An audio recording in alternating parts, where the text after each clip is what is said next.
Muy buenas noches a todos.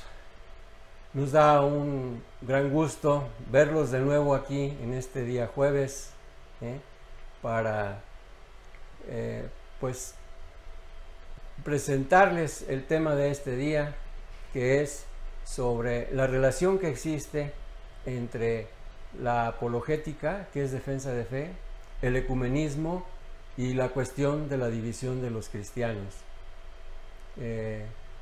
Qué bueno que ustedes también pudieran invitar a más gente para que se interese en estos temas, que sea una de las tareas que por ahí se puedan llevar, pero por lo pronto pues vamos a dar inicio con nuestro tema.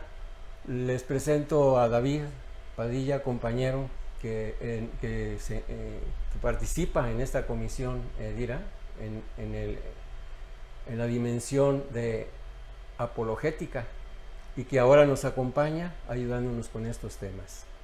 Buenas noches a todos, qué bueno que nos están sintonizando, agradecerles y bueno, pónganse cómodos y vamos en este ratito a tratar de llevarnos adentro de nuestros corazones estos temas que son muy importantes porque nos dan mucho conocimiento y hay que estar preparados, como dice San Pedro, para dar razón de nuestra fe.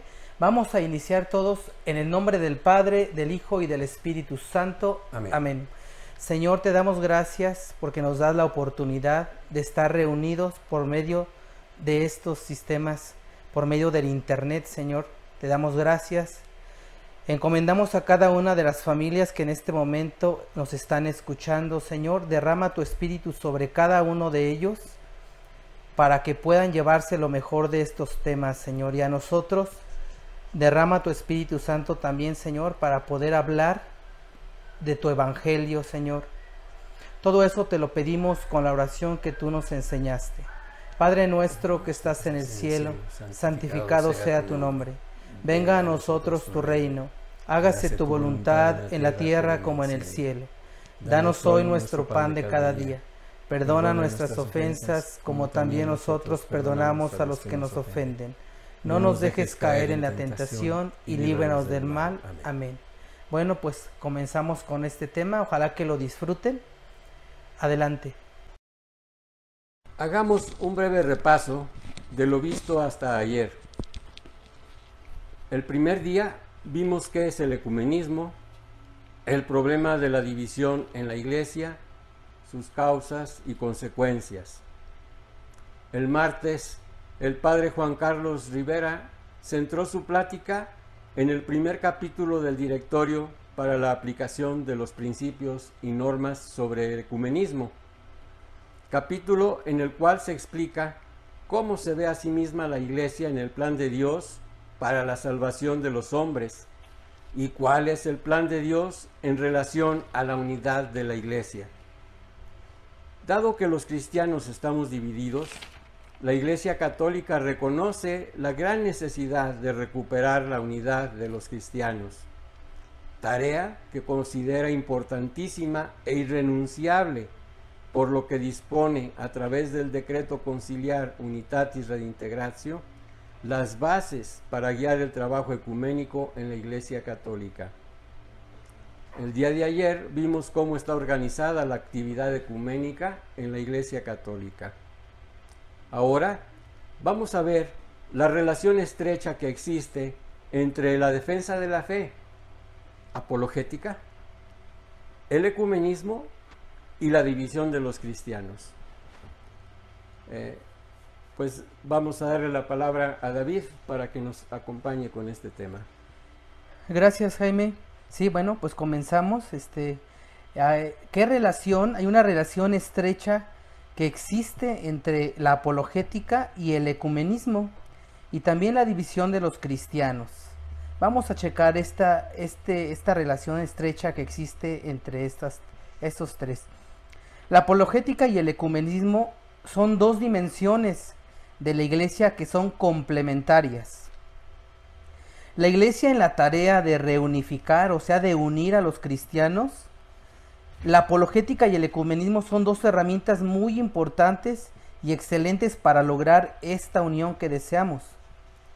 La apologética y el ecumenismo son dos disciplinas que se enfocan en el mismo objetivo. ¿Y cuál es este objetivo? Pues conservar la unidad al interior de la iglesia y también recuperar la unidad que en algunos casos pues se ha perdido. Si somos conscientes de los peligros que existen de división dentro de la iglesia, se pueden prever y también evitarlos. Pero dado que hay una división entre los cristianos y como consecuencia hay grandes daños derivados de estas divisiones entre los cristianos, pues debemos de trabajar para recuperar la unidad. ¿Y de qué manera trabajar para lograr esa unión? Pues con la ayuda y el trabajo ecuménico, que es lo que estamos viendo, y también de la apologética. Por eso son dos herramientas importantes con las que podemos trabajar para lograr esta unión. Siguiente, por favor. Vamos a analizar y examinar esos tres elementos: la apología, el ecumenismo y división de los cristianos. Comenzamos primero con la apologética. Apología quiere decir, ¿qué quiere decir apología? Quiere decir defensa, en este caso defensa de la fe, lo cual presupone conocimiento del texto y la correcta interpretación del mismo. Aquí hago un paréntesis porque a veces escuchamos apologética y al decir que es defensa de la fe como que creemos que es pelear o que es estar discutiendo. No, no es así. La apologética es conocimiento del texto y dar la correcta interpretación del mismo texto. Nosotros lo que conocemos de la iglesia, pues hay que conocerlo y explicarlo correctamente a quien nos pida alguna duda o algo que pueda comentar, se le puede explicar. De eso se trata la apologética.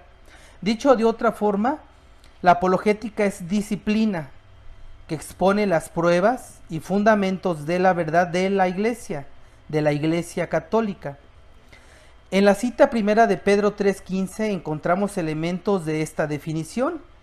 Por ejemplo, en esta carta Pedro dice: al contrario, dad culto al Señor Cristo en vuestros corazones, siempre dispuestos a dar respuesta a todo el que os pida razón de vuestra esperanza, pero hacedlo con dulzura y con respeto. ¿Qué encontramos en estas palabras de Pedro? Pues San Pedro nos aconseja tener conocimiento, en primer lugar, del Evangelio y de la doctrina, y en segundo lugar, que tenemos que dirigirnos con respeto y con dulzura en el diálogo. En esta cita están presentes la apologética para dar respuesta de nuestra fe y también varios elementos de una actitud ecuménica, por ejemplo, tener disposición al diálogo, respeto y amabilidad. Eso es lo que a grandes rasgos es la apologética, defensa de la fe, estar preparados para poder responder en lo que creo. Soy católico, creo por ejemplo en la Virgen María. ¿Por qué creo en la Virgen María? Doy la explicación con fundamentos bíblicos, históricos. Entonces eso nos va abriendo al conocimiento. El siguiente elemento es el ecumenismo. El ecumenismo es el trabajo encaminado a lograr lo que ya decíamos, la reunificación de los cristianos. El ecumenismo implica también preparación e instrucción, así como aparte de todo esto, pues como decía Pedro, humildad, respeto en el diálogo, entre otras cosas. Y el tercer elemento, la división de los cristianos. ¿Por qué se da esta división de los cristianos? La división de los cristianos, esto es la separación de la iglesia de un grupo de fieles normalmente inconformes, que casi siempre salen, ¿para qué creen, hermanos? Para fundar un grupo de cristianos con un líder, o varios líderes en muchos casos, y estos líderes establecen sus propias normas y principios. Las divisiones pueden darse pues por varios motivos. Veremos más adelante algunas de las circunstancias que condujeron a las divisiones, que se han dado entre los cristianos. Lamentablemente, casi siempre por falta de instrucción, pues se dan estas divisiones, como nos dice aquí también, inconformes, ¿no? A veces pues no les agrada algo y es más sencillo, como no tengo una instrucción, ¿sabes qué? Me hablaron bonito aquí, bueno, pues me voy para acá. Entonces, de eso se trata, conocer nuestra fe para mantenernos firmes en esta iglesia que es la iglesia de Cristo. Continuamos con Jaime, más adelante pues ya continuamos. Bueno, vamos a hacer un recordatorio muy breve de lo que ya vimos el primer día en relación a la división en la historia de la iglesia. Si ustedes recuerdan, vimos que ya al inicio, en tiempo de los apóstoles, pues ya existían corrientes que nos llevaban hacia la división, y que los mismos apóstoles intervenían para corregir y para reorientar a los cristianos que pues se iban desviando de la doctrina correcta, de la doctrina original que ellos mismos estaban comunicando a todos los nuevos evangelizados por los apóstoles, a los nuevos cristianos. En los primeros siglos recordamos cómo más allá de la cuestión de las torturas, del martirio, pues surgieron otras situaciones también muy graves, como fueron algunas de las doctrinas incorrectas que algunos empezaron a hacer surgir a partir del cristianismo. Por ejemplo, está el gnosticismo y el montanismo. Y recordábamos cómo ya San Ignacio de Antioquía, San Tertuliano y San Ireneo intervinieron para hacer correcciones. La siguiente, por favor. También vimos que en el siglo IV y V surgieron nuevas herejías, como el arrianismo, el cual corrigió en el Concilio de Nicea en el 325 y en el Concilio I de Constantinopla en el 381. Vimos también el nestorianismo como herejía, y se vio esto en el Concilio de Éfeso en el 431. El monofisismo en el Concilio de Calcedonia en el 451 se vio esto y se condenó. Y el pelagianismo, contra el cual predicó San Agustín. La siguiente, por favor. Vimos también la separación de la Iglesia de Oriente, y cuyos protagonistas fueron, por el Oriente, el patriarca Miguel Cerulario, patriarca de Constantinopla, el cual gobernó de 1043 a 1059. Vemos ahí la fecha de las dos excomuniones. Primero la de los enviados por el Papa León IX el 16 de julio del año 1054, y luego el 24 de julio, 8 días después, la excomunión del patriarcado de Constantinopla hacia la iglesia y hacia la iglesia romana y hacia los enviados. Por la parte de Occidente, pues estaba el Papa León IX, que envió a 3 legados. Uno es Humberto de Silva de Cándida, Federico de Lorena y Pedro de Amalfi. Y vimos ahí cómo ellos intervinieron y pues le dejaron la bula de excomunión al patriarca de Constantinopla. La siguiente, por favor. Luego, brevemente también recordamos que vimos el origen de la división en Occidente en el año 1517, a partir de Martín Lutero. Este fue un sacerdote agustino que vivió de 1483 a 1546, y a él pues se le debe en gran parte el nacimiento del protestantismo. El 31 de octubre de 1517, en la Reforma considera como su nacimiento. Esta fecha es para ellos importante. En esta fecha publicó sus 95 que llamó tesis, en las cuales condenaba la utilización de las indulgencias por parte de la Iglesia Católica para obtener dinero para la construcción de la Basílica de San Pedro en Roma.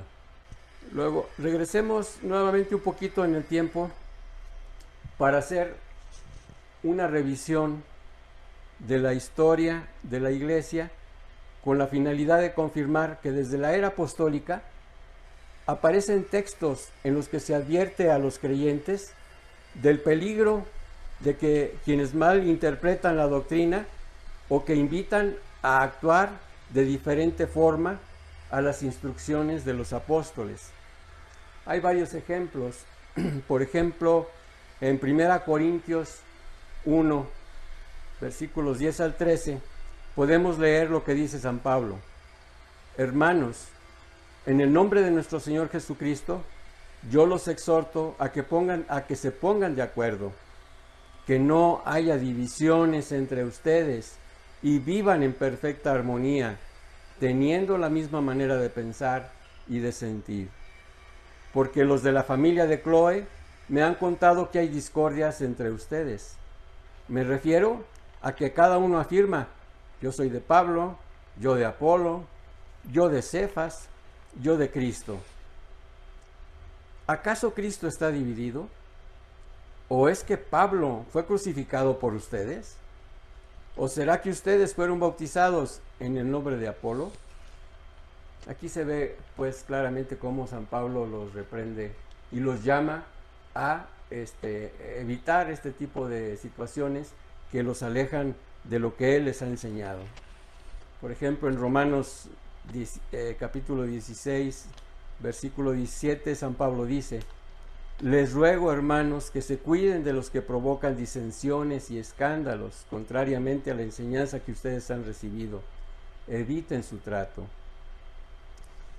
En la segunda de Pedro, en el capítulo primero, en versículos 20 a 21, San Pedro dice: sépanlo bien, ninguna profecía de la Escritura puede ser interpretada por cuenta propia, pues ninguna profecía ha venido por iniciativa humana, sino que los hombres de Dios han hablado movidos por el Espíritu Santo. Bueno, ahora miren, vamos a regresar a la siguiente, por favor. Aquí hacemos un regreso a la época de la Reforma iniciada por Lutero. Me quiero referir a ella haciendo que pensemos en lo siguiente. En las mismas fechas en las que más o menos vivió Lutero, en la Iglesia Católica se dieron, por ejemplo, se dio a la luz, se dio al Evangelio de Cristo unos grandes santos. Aquí, por ejemplo, solamente menciono algunos. Está San Ignacio de Loyola, fundador de los jesuitas, que vivió de 1491 a 1556. Fue en pleno momento de la cuestión de la reforma iniciada por Lutero. Estuvo Santo Tomás Moro, que por cierto murió asesinado por el rey Enrique VIII, porque no se ciñó a lo que el rey quería. Está también San Pedro de Alcántara, de 1499 al 1562, San Francisco Javier, de 1506 a 1552, San Felipe Neri, de 1515 a 1595, Santa Teresa de Jesús de Ávila, 1515 a 1582, San Carlos Borromeo, de 1538 a 1584, San Juan de la Cruz, de 1542 a 1591, San Luis Gonzaga, de 1568 a 1591. Era una época en donde había mucha efervescencia desde el punto de vista religioso, pero miren lo que surgía en la Iglesia Católica, unos grandes santos que podríamos tomarlos como ejemplo, que podríamos nosotros mismos interesarnos para conocer sus vidas y conocer sus obras. que muchas de ellas nos orientan sobre todo al Evangelio y nos orientan en relación a que nos dicen de qué manera vivir el Evangelio. Santos que nos invitan a la santidad, a la cual estamos invitados todos por ser hijos de Dios. Sed santos porque yo soy santo, dice Dios y dice Cristo. Continuamos. ¿Cómo preservar la unidad? Sin duda hay muchas herramientas. Una muy importante es que a través del estudio podemos saber cómo aprovechar las herramientas que nos da la apologética y el ecumenismo. Para preservar esta unidad tenemos esas herramientas. El estudio. Si estamos bien instruidos, es más difícil que estemos tentados pues a separarnos de la iglesia, o a que llegue algún hermano separado a querernos convencer de dejar a la iglesia. También al estar instruidos podemos responder a quienes nos pidan razón de nuestra fe, tal como dice Primera de Pedro 3:15. Fíjense que les quiero comentar algo. Hace tiempo yo platiqué con una hermanita, una hermana esperada, y sin pelear ni nada estábamos dialogando. Yo le preguntaba: hermana, ¿por qué dejó la iglesia? Y me empezó a decir muchas cosas, que entre esas, pues que ella no quería ser una idólatra, que ella no quería adorar imágenes, ni de santos, ni de la Virgen María, más bien me dijo de la diosa María. Y me siguió diciendo, y también me decía que en la Eucaristía era una mentira que la había inventado los sacerdotes. Y así me fui diciendo, y por dentro de mí decía uno, le digo, ¿cuánto lleva que dejó la iglesia? Dice, ya tengo 10 años que dejé la iglesia, y me di cuenta de todas las mentiras que me engañaron. Y decía yo dentro de mí, pues si esta persona hubiera estado preparada, pues no hubiera abandonado la iglesia. Y uno en este camino de la apologética, la mayoría de personas es por falta de instrucción que dejan la iglesia. Aquí es donde surge una pregunta: ¿de quién es la culpa? ¿De los católicos? Tal vez no estemos haciendo lo que tenemos que hacer. Hay muchas personas que no conocen la iglesia, que no conocen la historia de la iglesia, que no conocen los documentos de la iglesia, y eso nos lleva a casos como este. Lamentablemente, todos tenemos por ahí familiares que a veces anda su fe como que anda tambaleando, porque pues ya les empiezan a decir los que tocan a la puerta pues otra doctrina total diferente a la doctrina de Cristo, a la verdadera doctrina de Cristo. Entonces es importante la instrucción. Entonces, bueno, el ecumenismo y la apologética, como ya dije, no se oponen, sino que se complementan. Un católico instruido que vive el mensaje del Evangelio, y si estamos al tanto de la voz de nuestro párroco, a la voz de nuestros obispos, a la voz del Papa, difícilmente se retirará de la iglesia, porque sabe que esta es la iglesia de Cristo, donde está el pilar y base de la verdad, como nos dice San Pablo. Por eso ese dicho de católico instruido, pues jamás será confundido. En esta diapositiva 18 vamos a ver las ventajas que da el conocimiento profundo de la doctrina, por supuesto, y en la apologética. La apologética se puede utilizar de muchas formas y ayuda muchísimo para evangelizar, para dar a conocer la doctrina cristiana del Evangelio, también para catequizar, o sea, para instruir a alguien en nuestra doctrina, y pues, como decíamos, para prevenir y evitar separaciones de la feligresía al interior de la iglesia. Muchas veces encontramos dentro de la iglesia también, pues hay personas que dicen, Jesús sí, pero misa no. Entonces, pues no conoce la profundidad de la misa, ¿no? Cristo sí, pero confesión no. O sea, es para prevenir, evitar estas separaciones, y dentro de la iglesia que también se dan. Y para dialogar también con los hermanos, pues, como decíamos, ampliamente dar a conocer el Evangelio, sin pelear. Únicamente expreso lo que la iglesia cree, y él me expresa lo que él cree, y sencillamente todos seguimos siendo amigos. Y también entra para dialogar con otros hermanos no cristianos, a veces también que pertenecen a otras religiones. También aquí entra el diálogo interreligioso y también entra el ecumenismo. Pero fíjense, la ignorancia nos pone siempre en el camino de la pobreza extrema. En este caso, la pobreza pues espiritual. Esta pobreza espiritual pues produce falta de solidez, que puede arrastrarnos a nosotros los creyentes, pues de un lado al otro, según la dirección del viento, como no estamos firmes en nuestra fe. También con la falta de conocimiento, de preparación, pues ocasiona que la religiosidad solamente se manifieste de manera externa, por ejemplo, en actos que se realizan siguiendo costumbres ya muy arraigadas, transmitidas de una generación a otra.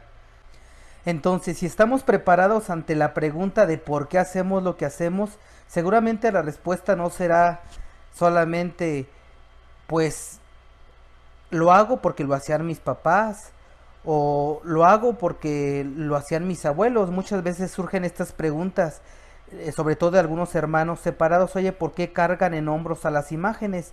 Pues porque pues así lo han hecho siempre, así lo hacen y así estamos acostumbrados. Entonces vean la respuesta que damos cuando no se tiene una preparación de mi fe, de lo que creo, cuando puede ser nuestra respuesta puede ser: la tenemos porque no la adoramos. Es una imagen que representa a un santo que derramó su gracia sobre él y pues nos hace recordar que nosotros también podemos, pero no la adoramos, únicamente es veneración. Y le explica a uno qué es venerar y qué es adorar, y ya se abre y ese conocimiento pues lo podemos explicar. Entonces, tener preparación lo podemos comparar como un árbol que crece bien enraizado y pues aunque llegue el viento fuertes, él va a permanecer fuerte y erguido.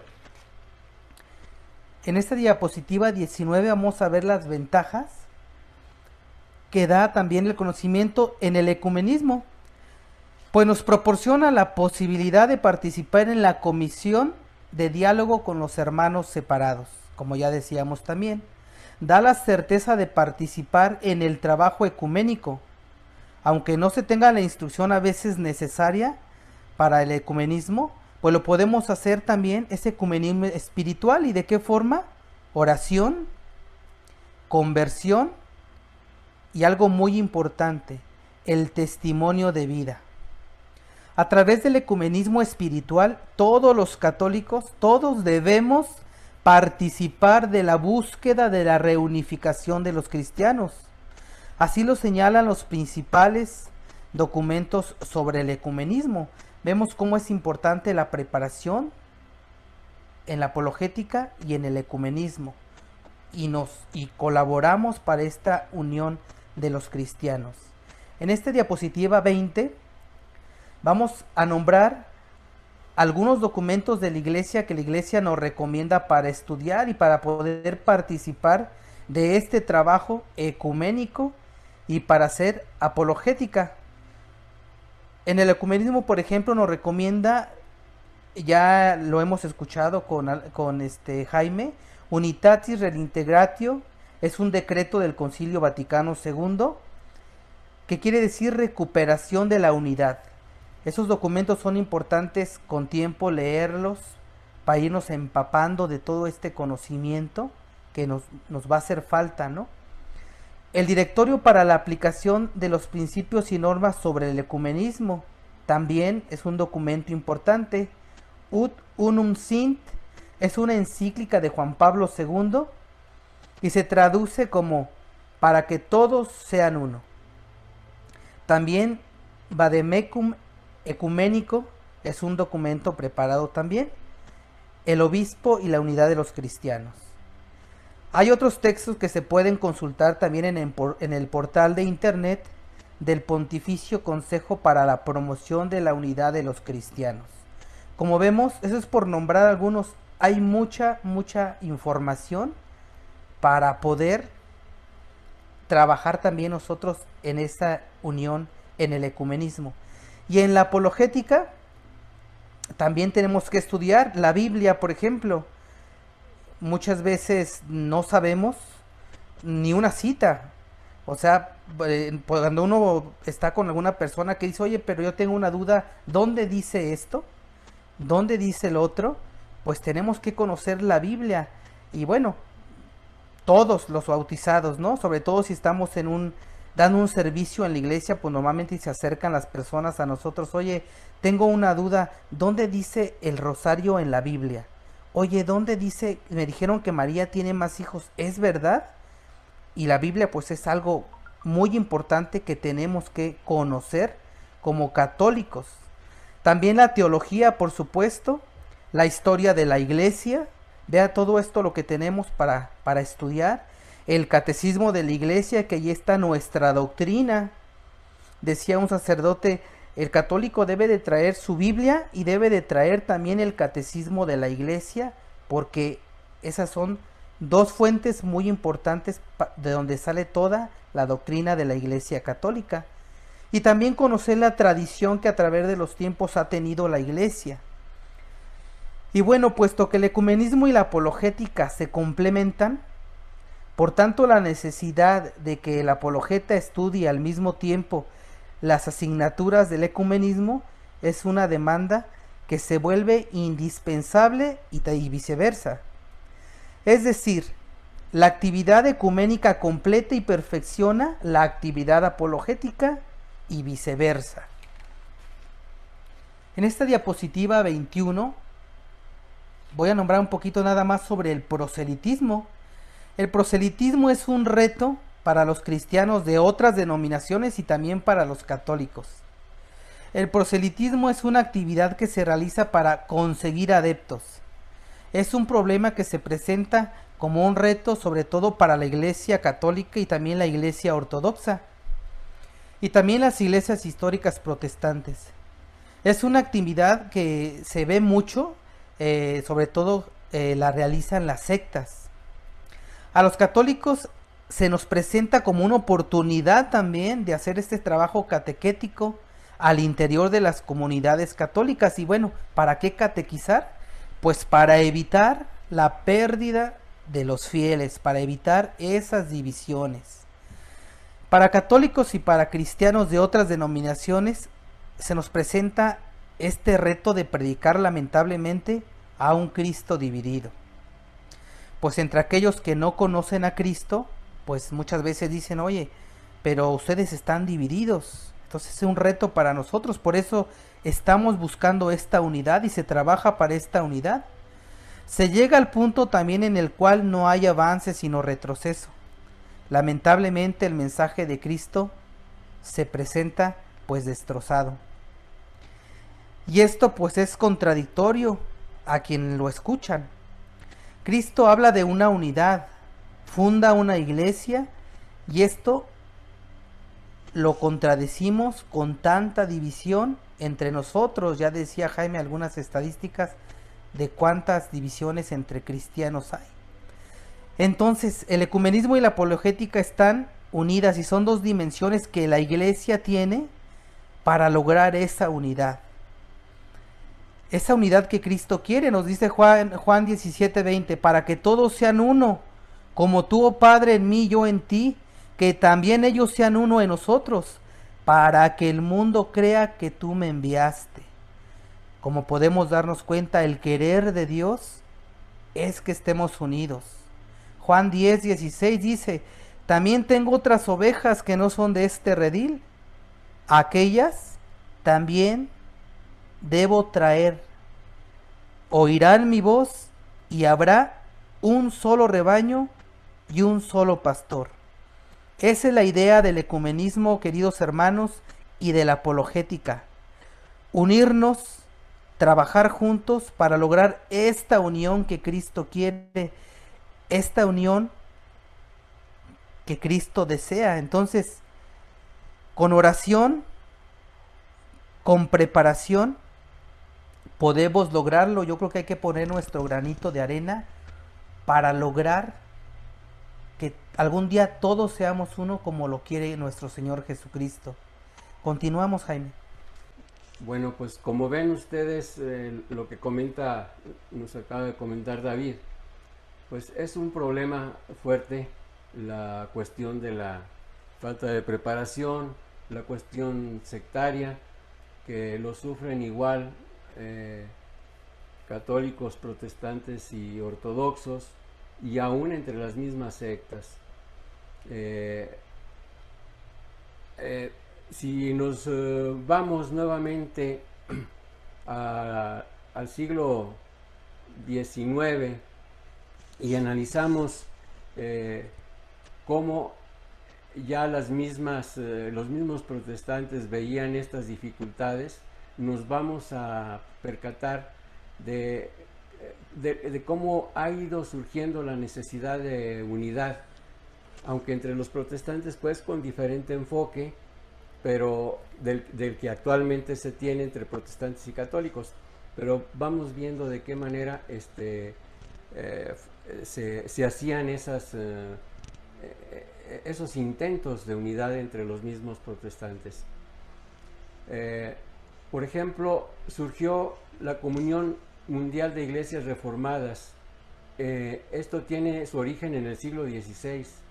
En el siglo XVI estamos hablando del mismo siglo de cuando Lutero se separó de la Iglesia Católica. Desde ahí, en donde asientan sus bases en la teología de Juan Calvino, incluyendo a seguidores de Ulrico Zwinglio y también de Calvino. Ahí ya se habla ya de alguna comunión mundial de iglesias reformadas. Ellos fundan los siguientes organismos con la idea de unificar iglesias. Vamos, valga la redundancia. Fundaron la Alianza de las Iglesias Reformadas a lo largo del mundo, sosteniendo el sistema presbiteriano. Así se llamaba esa organización que fundaron. Fue formada en Londres en 1875, uniendo consigo 21 iglesias presbiterianas de Europa y Norteamérica.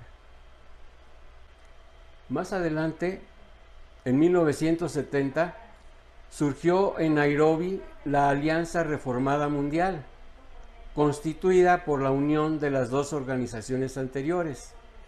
En esa oportunidad se unieron 114 iglesias miembros de 70 países.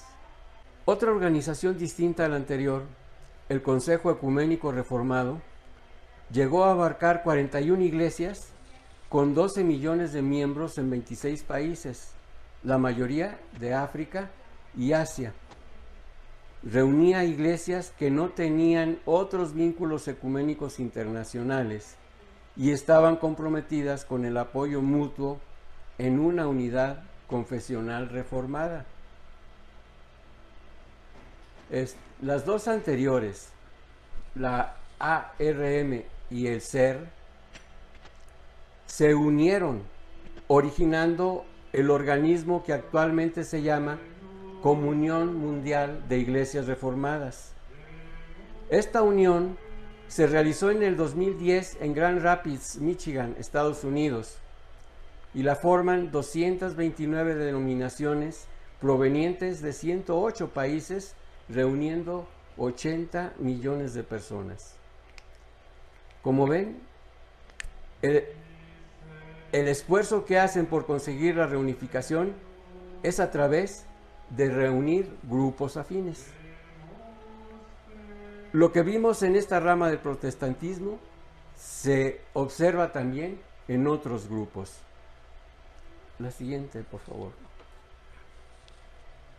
Entonces, pues la división pues realmente plantea grandes retos, porque tiene una dinámica en el que la división no para. Las fragmentaciones continúan y parece que no tienen fin. ¿Qué se ha hecho? ¿Qué se está haciendo? ¿O a quién culpar? A continuación vamos a tratar de responder la pregunta: ¿qué se ha hecho? Ya vimos cómo desde el inicio de la Iglesia, desde la época apostólica, había que estar vigilando la actuación de los cristianos. San Pedro, San Juan, San Pablo exhortan y corrigen, Esto mismo siguieron haciendo los padres de la Iglesia en los siglos posteriores. La custodia de la verdad revelada por Cristo continuó, y para eso se organizaron concilios, de los cuales brotaron disposiciones que tenían como finalidad preservar la doctrina y evitar las divisiones. B. Cuando no se pudo evitar la división, se actuó de inmediato para resolver las diferencias, algunas veces con éxito, otras veces no se logró evitar. Y C. Cuando no se pudo evitar, como en el caso de la ruptura de Lutero, las divisiones, como lo hemos visto, fueron pan de cada día. Sin embargo, pronto se dieron cuenta y comenzaron a organizar instituciones a través de las cuales se propiciara un diálogo constructivo, como lo vimos con la Comunión Mundial de Iglesias Reformadas. ¿Qué se está haciendo? Bueno, pues se está haciendo, por ejemplo, la promoción y celebración anual de la Semana de Oración por la Unidad de los Cristianos. B. También el establecimiento de eventos con la finalidad de establecer acciones conjuntas. C. Se nombran comisiones para entablar diálogo sobre diferentes temas doctrinales para encontrar puntos de encuentro. Por ejemplo, el Pontificio Consejo para la Unidad de los Cristianos mantiene diálogos bilaterales con casi todos los patriarcados ortodoxos y con algunas iglesias históricas protestantes. D. Se hacen visitas recíprocas entre autoridades de las diferentes denominaciones. Y E. Hay también encuentros de oración. La siguiente, por favor. Dentro de estos retos surge también la pregunta, ¿a quién culpar? Pues miren, es muy difícil. Igual que sucede en una familia cuando hay desencuentros, de igual manera sucede en la iglesia. Una vez que el daño está hecho, es difícil la reconciliación. El tiempo que se va sumando y agregando y sumando y haciendo cada vez más largo, es ya de por sí en sí mismo una gran dificultad para poder volver a encontrar lazos que pudieran tomarse para tratar la reunificación. Vemos cómo y recordamos que con los hermanos ortodoxos tenemos casi ya 1000 años separados, y con los hermanos protestantes tenemos ya un poquito más de 500 años separados. La siguiente, por favor. Entonces, ¿qué se puede hacer? Bueno, pues entre lo que se puede hacer está lo que ya hemos dicho: disposición al diálogo, abandono de actitudes agresivas, de rechazo, de prepotencia. ¿Qué es lo que hay que proponer en contra de este primer punto? Pues el segundo, disposición a la escucha mutua, lo cual implica la posibilidad de que nos conozcamos entre nosotros conocer a nuestros hermanos protestantes de las diferentes denominaciones, que ellos nos conozcan, que conozcan nuestros documentos, que también ellos los puedan estudiar, de manera de que podamos encontrar algunos puntos de enlace y no de una mayor y continua discordia. Entre algunos de esos puntos pues está, por ejemplo, también la disposición a la oración, a orar internamente en cada comunidad por la unidad de los cristianos, y a orar juntos, comunidades de diferentes denominaciones, por la unidad de los cristianos. Este otro punto, el cuarto, es algo también muy importante: la disposición a la búsqueda de la verdad. Esto es sumamente importante porque hay que atender este punto con plena conciencia, con plena entereza y con una total y absoluta honestidad. ¿Sí? El quinto punto es como consecuencia del anterior. Hay que tener disposición a aceptar y respetar las posiciones de cada parte, y esperar que el Espíritu Santo ponga aquello que para nosotros es difícil, un puente que nos pueda acercar, un puente que pueda salvar las grandes profundidades y dificultades que existe para la unidad. Otro punto también muy importante pues es la rectitud de intención, la honestidad. Ver realmente que lo que se está buscando es eficientar y cumplir correctamente con la misión que Cristo dejó de ir por todo el mundo a predicar el Evangelio. Bien, pues nuevamente muchas gracias. Muchas gracias a David también por habernos acompañado, por habernos enriquecido con la cuestión de la apologética y todo lo que nos comentó. Muchas gracias a todos ustedes que nos escuchan. Ojalá puedan invitar a más gente para que pues entusiasmarlos en esta labor que es en parte muy difícil, pero en parte muy sencilla.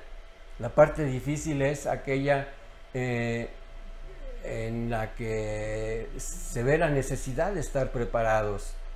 Pero pues si no hay preparación, tomémosla por la parte más fácil. La parte más fácil, vuelvo a insistir, es la oración.